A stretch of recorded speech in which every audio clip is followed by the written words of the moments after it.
साल बीत चुका था। ढोलकपुर वापस शांत था। गांव के लोग फिर से खुशी से जीने लगे थे। हर पूर्णिमा को लोग एक दिया जलाकर ठुन ठुन ठुन साहुर को याद करते थे। पर एक रात कुछ ऐसा हुआ जो फिर से सब कुछ बदल के रख दिया। लाशें फिर से मिलने लगी। हर 2 दिन बाद किसी न किसी के घर के सामने एक कटी हुई लाश पड़ी होती।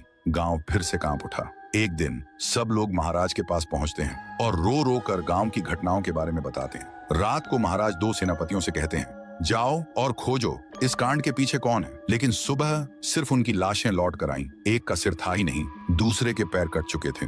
महाराज समझ गए कुछ तो लौट आया है, कुछ जो सिर्फ मौत का खेल खेल रहा है। और फिर कहते हैं, अब इस जंग का सामना मुझे ही करना होगा। उसी रात महाराज चुपके से गांव में आते हैं और एक पेड़ के पीछे खुद को छुपा लेते हैं। और ठीक रात के 2:30 बजे अचानक कहीं से धुआं छा जाता है और उस धुएं के अंदर से एक आवाज आती है,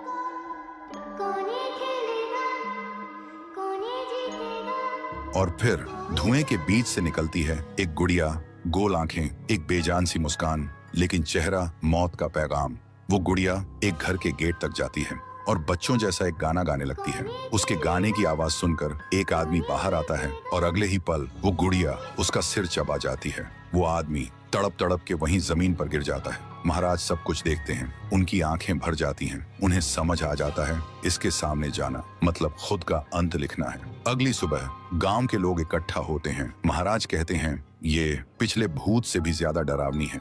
इसे सिर्फ वही हरा सकता है जो मौत को पहले ही हरा चुका है। और फिर एक पूर्णिमा की रात सब लोग दिया जलाकर पुकारते हैं, आप वापस आइए, आपके बिना ये गांव जिंदा तो है पर जीने जैसा नहीं। तभी एक आवाज गूंजती है, और उसी देह की आग से एक जलता हुआ पेड़ बनने लगता है और उसी पेड़ में से ठुन ठुन ठुन साहुर निकलता है। तभी फिर से वही धुआं छा जाता है और उसके साथ ही एक आवाज।